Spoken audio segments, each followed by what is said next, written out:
Welcome back to another weekly roundup with me, Ben the Amputee Angler. I just want to start off by saying thank you to everybody. When I first started these, I was going to do them weekly for a little bit, and then I was going to move them monthly. And I've had so many positive comments and everyone saying how much they are enjoying these weekly updates on just an informal basis. And they've asked me to keep them on. So I'm going to keep doing them weekly. They're easy for me, they're easy for you. You get to see me in a non-edited video fashion, you know, and I really enjoy making them. And on a personal note as well for the channel, 54 new people have joined, so new subscribers have come as a direct result of the 4 videos that I've already done. 54 new people, so thank you very much to those people for joining, and thanks to all the existing subscribers for watching as well. So I will keep them going this week. Off the back of last week's video, the fake YouTubing and stuff, I've been asked to do a little chat about AI, so I'll do that in a minute. But I just want to briefly touch on what I did last week. So I've been fishing last week on Greg on Kraken. We had a brilliant afternoon out on the squid.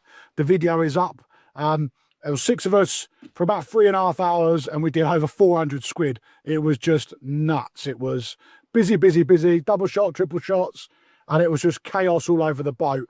Really nice, fun afternoon session, and we've got another couple of weeks of that yet still if you can get on a boat.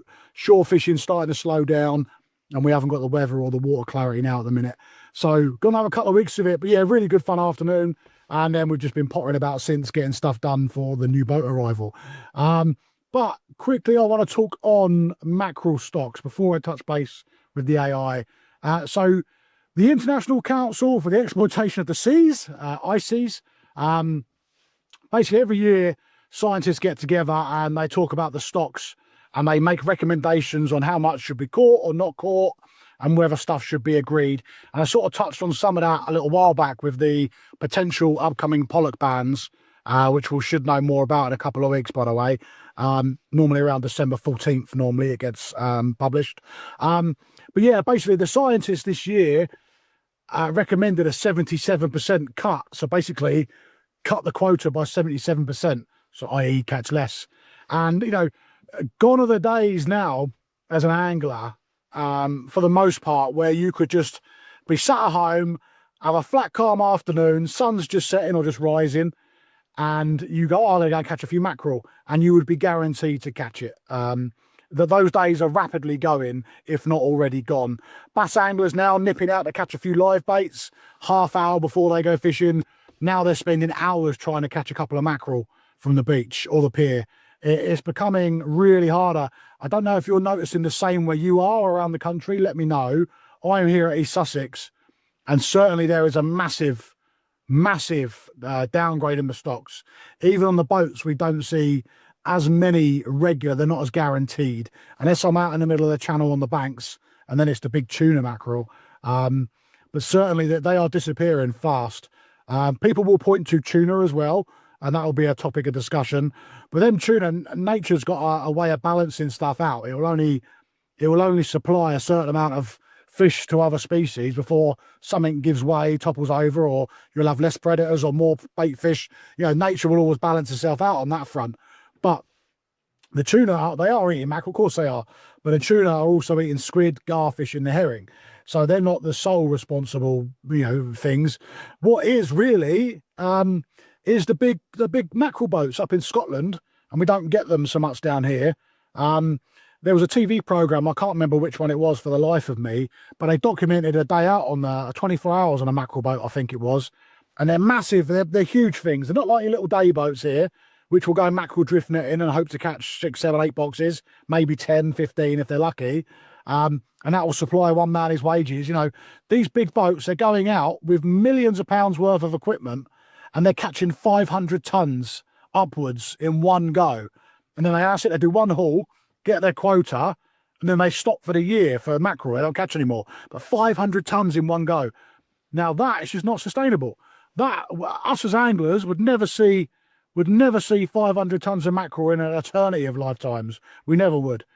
They're doing it in one haul. I know it's commercial fishing, and if you followed me for any length of time, you will know that I am pro inshore commercial fishing. But at that scale, that's not fishing. That is industrial raping of the seas at that scale. 500 tons. That's just one boat as well. And there's a few of them boats. Now, if you're taking that much fish in one go, mackerel here in this case, that is not sustainable. The little day boats and the rod and line anglers, even with the girdies, you know, the little big fishing reel type things, they're not catching that many at all. They're not. But that is really damaging. And where I'm going with this is the UK voted to not listen to the scientists. The EU actually said, no, we're going to go with that. We're going to cut the quotas. And all the coastal community, so the UK, I guess part of France, and any coastal communities, they all voted against it and said, no, we need to catch more. So they're not listening to the advice. And what I will say on the pollock situation is that's only been listened to too late. And now, as I've highlighted already in a previous video, we're probably going to get some draconian measures come in because they haven't acted in enough time. And I fear that mackerel is going the same way. And if we lose the mackerel fishery, that's a bait fish for a lot of species. Other stuff is going to suffer at the same time. You don't take away a bait fish or have a drop in stocks for a bait fish and it not have a knock-on effect. So that's the mackerel side of the video. Let me know what your thoughts are on that, because I'm interested to see if you've got the same problems where you are, be it the south coast or up one of the sides or the north. Let me know what your thoughts are on that. Right, second one is, I've been asked to cover this, but it was a good 5 or 6 people mentioned this, and that is AI with YouTube. So just my thoughts on it. AI is a bit like when mobile phones first came out back in the day, and everyone was suspicious of them and said they wouldn't work. And microwaves, oh, they're dangerous, they're going to fry everybody's brains and the rest of it, you know. And now both of those things are commonplace. And a bit like electric cars are going to be commonplace. I'm sat in an electric car now. I think AI is also already commonplace now. And in a YouTube setting, which is what I've been asked to speak about, it has its purposes. And AI can't catch you a fish. It can't go on a boat. It can't catch you a fish. It can do a lot of things, but it can't ever catch you a fish. And it can't ever teach you fish patterns and where they're going to be on a certain day. You have to know that yourself as an angler. But AI does have its uses. It's very good for spell checking. It's very good for idea generation. If you want an idea about a video and you're not sure how to put it together, you can ask it. And I use it for things like saving links. So I've also got all my Facebook pages, Instagram, TikTok, and all that lot where I am. And I put that in my description of my video. And then I write a description for every video, as you would have seen if you take time to read it. So what AI is good for is to put it in there, spell check it, and then say, add all my social links. Rather than me going in individually and having to find them in my phone, in my notes, it's already got inbuilt memory, so it puts it all at the bottom of my descriptions. So it's very good for time saving on that front. And on a personal note, I actually use it for like Google now. I prefer ChatGPT instead of Google if I want to know anything in life. I ChatGPT it. But in terms of videos, like, I can't stand AI voices on videos. I don't think there's any need for it in the fishing niche. Other niches, you know, tech or that sort of stuff, or YouTube shorts for kids. I get it. But in the fishing niche, there's no need for it. Thumbnails, AI is not allowed, ChatGPT is not allowed to use your direct likeness. So if you're trying to get it to build a thumbnail for you, your whole face is going to come out weird. The fish look weird. And it just makes your thumbnails look crap. So it's no good for that from a personal perspective. But again, it's one of those subjective things, isn't it? Some people won't like AI, other people will like AI. So it's one of those, but it is here to stay. I don't think it's going to go anywhere because it's becoming the norm in everyday life. And AI as a whole will eventually evolve to be a massive positive for the world, I think, unless it evolves and starts taking over the world, in which case I'll eat my words and I'll do another weekly video saying sorry. But it's there. But in terms of YouTubing, it's got purposes, but it won't ever replace the face-to-face talking.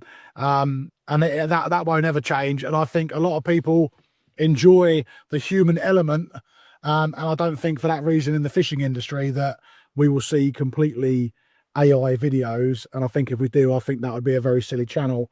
But hey, what do I know? I'm just a guy sat in a car waffling.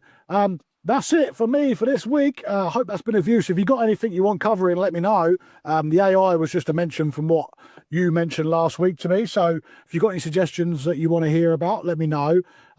Busy week this week. We are doing a few things this week, but I'll update you in next week's video. So thank you for watching, and I'll see you all again in the next one.